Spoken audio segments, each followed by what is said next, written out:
No, I don't care about the Nobel Prize. First of all, a very fine woman felt that I deserved it and really wanted me to have the Nobel Prize, and I appreciate that. If anybody thinks that Norway doesn't control the Nobel Prize, they're just kidding. They have a board, but it's controlled by Norway, and I don't care what Norway says. But I really don't care about that. What I care about is saving lives. Well, I don't think they're going to push back too much. Look, we have to have it. They have to have this done. They can't protect it. Denmark, they're wonderful people.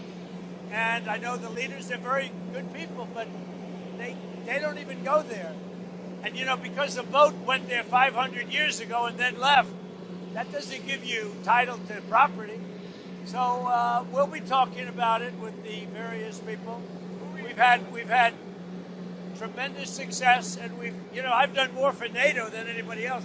I don't think you'd have NATO right now. I got them to go 5% and pay as opposed to 2% and not pay. I've done more than any other American president for NATO by far. And we'll see how that goes, but Greenland is very important. Recently, one mysterious word has been stuck in Trump's brain. I went on the border, and I went on groceries. It's a very simple word, groceries. Like almost, who uses the word? I started using the word, the groceries. Yeah, groceries. I mean, who uses that word except everybody all the time? So now I'm wondering, does Donald Trump know what groceries are? Groceries. It sort of says a bag with different things in it. Yeah. We're on the right track. Not all bags with things in them are groceries. Can you ask your brain to narrow it down a little bit? The word grocery, it's sort of simple word, but it sort of means like everything you eat. Everything you eat. So simple, so almost correct. It says everything, yet absolutely nothing. Let's keep digging. Such a basic term, groceries. The groceries, they mean every single item of grocery. Every single item of grocery. I have to say, I never thought of it like that. I thought groceries were merely some items of grocery, but every item of grocery? Right, that's got to be it, no? Yeah, that's it. What up, y'all? How you doing? How's everything? We're here to be peaceful. We have a First Amendment right to stand up for our country. The Somalis have taken over your neighborhoods. You're being replaced. Do you not understand you're being replaced? You're animals.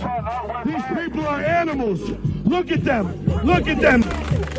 Immigrant scum. Immigrant scum.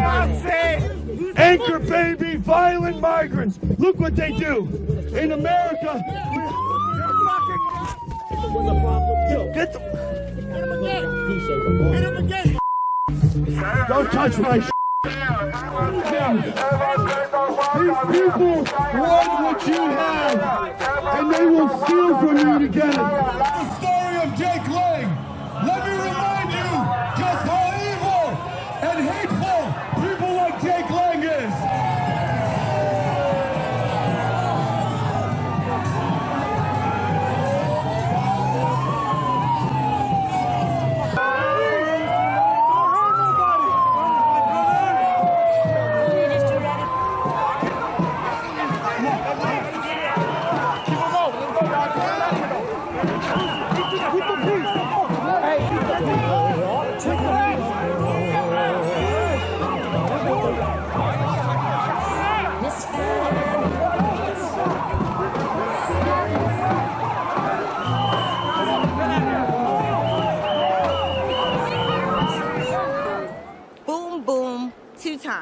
I was looking at my phone, my Uber driver said, why are all these people running?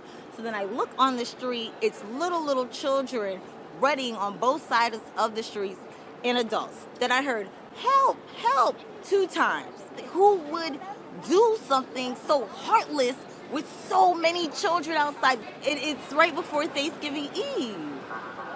I was on the 12th floor at a doctor's office, and when I looked out the window, they had taken somebody up off the ground who they had been doing CPR on, and he didn't have any clothes on, and they put him on the stretcher, and I guess they put him into an ambulance.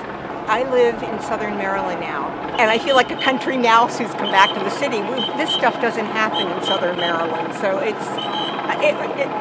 the day before Thanksgiving, I mean, it's just sad for a lot of people.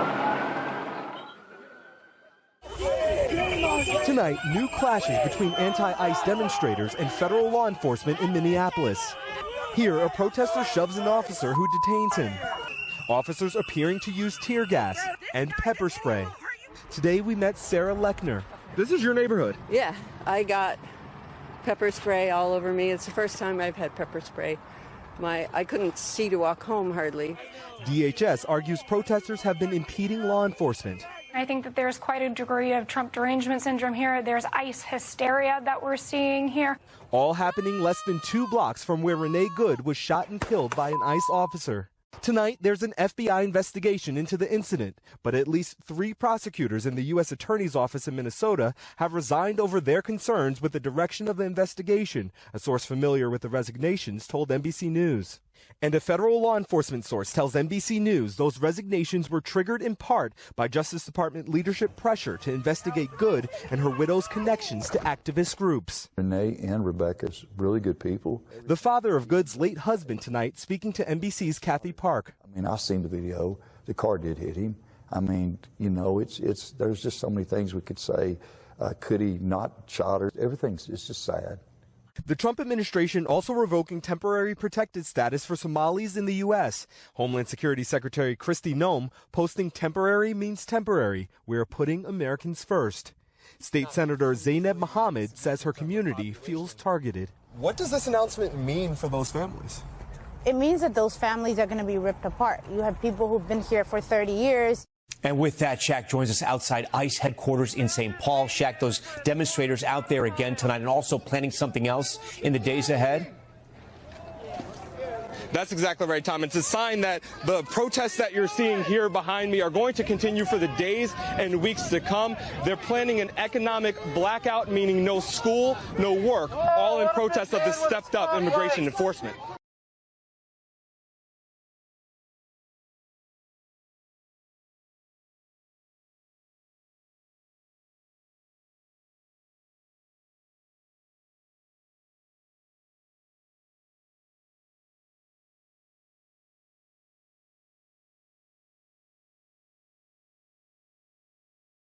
This is too stupid even for him. Those are the words of Donald Trump's niece, Mary Trump, in her social media reaction to Donald Trump's latest proof that he is unfit to serve as president of the United States. Mary Trump was reacting to Donald Trump's social media post of a message to the Prime Minister of Norway, in which Donald Trump, in what appears to be more evidence of cognitive decline, possibly cognitive collapse, says that because the country of Norway did not give him the Nobel Peace Prize, even though the country of Norway has nothing to do with choosing Nobel Prize winners, Donald Trump is now even more eager to take Greenland away from Denmark, which Donald Trump might not know is actually a different country from Norway. Those are 2 different countries. Donald Trump's stone-cold ignorance has been a defining characteristic of his entire public life. And so it is possible Donald Trump has never known that Norway and Denmark are 2 separate countries. Donald Trump might think that Denmark is the capital of Norway or the other way around, or maybe he once knew they were separate countries, but now his 79-year-old increasingly shattered brain can no longer hold on to facts like that. The Greenland thing is, and always has been, a Trump diversionary tactic. Trump is no more serious about it now than he was the first time he mentioned it over 6 years ago. 6 years from now, Donald Trump will have done nothing. Donald Trump is never going to do anything in Greenland. He He's not going to buy the place. He's not going to invade the place. But he is going to talk about Greenland every day that he can, because the American news media cannot resist saturation coverage of such a simple issue. And every bit of coverage of Greenland is not coverage of the Epstein files, as we will be covering tonight. More than 99% of the Epstein files, Donald Trump is now illegally hiding. We will be covering that story tonight. And every news mention of Greenland is not coverage of what Donald Trump's invasion forces did not change in Venezuela, where the regime that was in power before Donald Trump's invasion remains in power tonight. And every moment of coverage of Greenland is not coverage of Donald Trump's invasion forces in Minneapolis and other parts of the country that did not vote for Donald Trump. Donald Trump's Treasury Secretary, who is by far the most incompetent Treasury Secretary in history, once again faced Sunday morning questions yesterday that he just could not answer.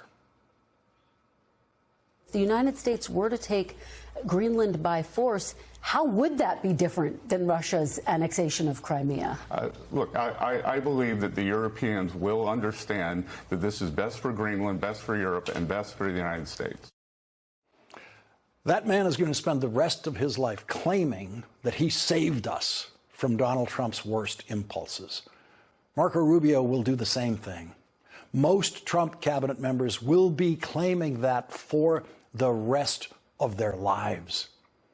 His Secretary of Labor won't claim she did that because there is very little evidence that she's ever spoken to Donald Trump, and no one would know she actually is the Secretary of Labor if Rupert Murdoch-owned New York Post wasn't reporting on her under the headline, Inspector General Probe Uncovers Labor Secretary Lori Chavez de Ramirez Office Booze Stash and Strip Club Visit with Subordinates.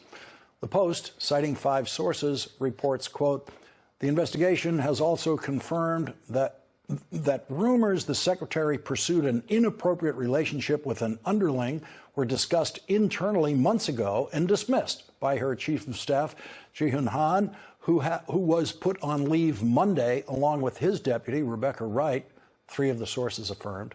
The Secretary of Labor has denied wrongdoing through an attorney, and the Labor Department declined to comment. Such is life in the Trump cabinet. Donald Trump is the most difficult client the Supreme Court has ever had. And yes, I mean client, not litigant, because the Trump Supreme Court justices seem to treat him as their legal client rather than a litigant appearing before them, seeking their impartial judgment. Surely, Samuel Alito and Clarence Thomas, along with at least a couple of the Trump appointees, may have spent the last months struggling to hold together a majority to rule in favor of the unconstitutional Trump tariffs. This would require the Trump-controlled Supreme Court to ignore the Constitution, but they've done that for him before. That's not hard for them. They basically functioned as his criminal defense lawyers in creating a criminal immunity for Donald Trump that no previous president ever had. There is not a single justice on the Supreme Court who knows as much about international trade and the Constitution as any member of the Court of International Trade, which is a special federal court whose jurisdiction is exclusively international trade cases. That's all they do. They are not generalists like the Supreme Court. And the Court of International Trade ruled unanimously,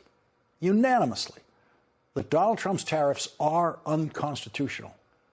The Court of International Trade, in their unanimous ruling, which included 2 Trump-appointed judges, said that it is unconstitutional for Donald Trump, quote, to impose any tariff rate he wants on any country at any time for virtually any reason. And that is exactly what Donald Trump has been doing. And that is exactly what the Court of International Trade said is unconstitutional. The Court of International Trade said that Donald Trump's tariffs, quote, sound the death knell of the Constitution. The Court of International Trade has never written a more dramatic opinion than they did in the case striking down Donald Trump's tariffs, which is now being considered by the United States Supreme Court after Donald Trump appealed the ruling of the Court of International Trade to the United States Supreme Court.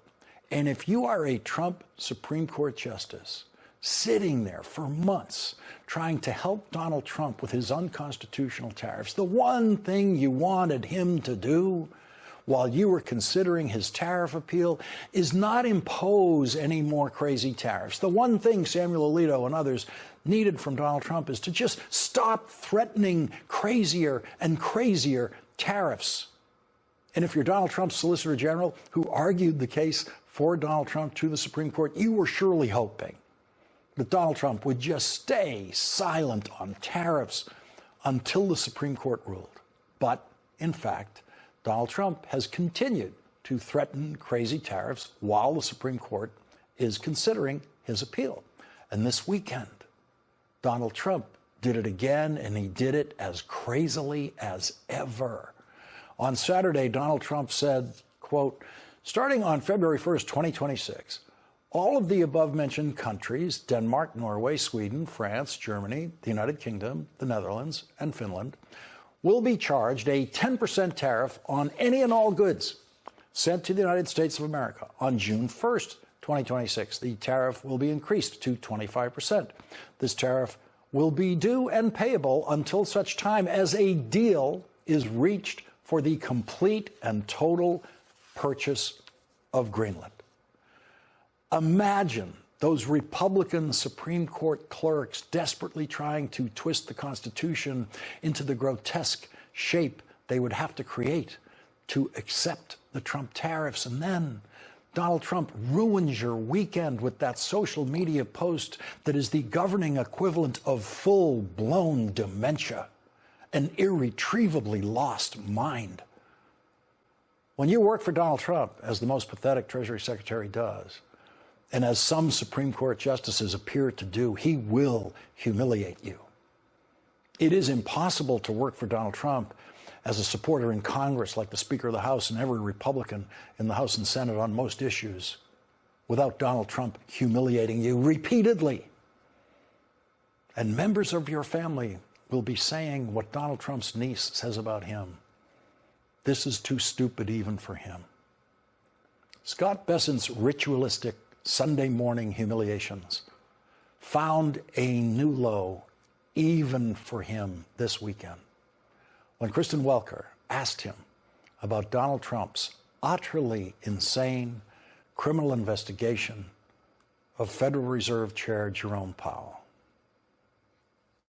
Axios reported that you were not happy about DOJ's investigation, that you told President Trump as much. Axios writes, quote, a perturbed Treasury Secretary Scott Bessent told President Trump late Sunday that the federal investigation into the Federal Reserve Chair made a mess and could be bad for financial markets. That's according to two sources familiar with the call. Is that accurate? Well, you know what, Kristen? I'm not going to discuss my conversations with the president, but if I said that, I was wrong. Oh, if I said that, I was wrong.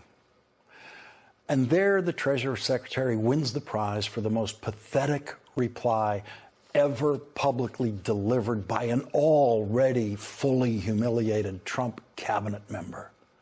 If I said that, I was wrong. Scott Bessent and his husband, John Freeman, have two children. How do they explain that to their kids? How do the kids explain it to themselves? Imagine watching your father do that on TV. What are the words that could possibly explain that to you about your father? What is the lesson your father is teaching you there? What is the lesson Scott Bessent is teaching us all about the Trump cabinet and the Trump Congress and the Trump Supreme Court? Ann Applebaum's latest piece in The Atlantic is titled, Trump's Letter to Norway Should Be the Last Straw.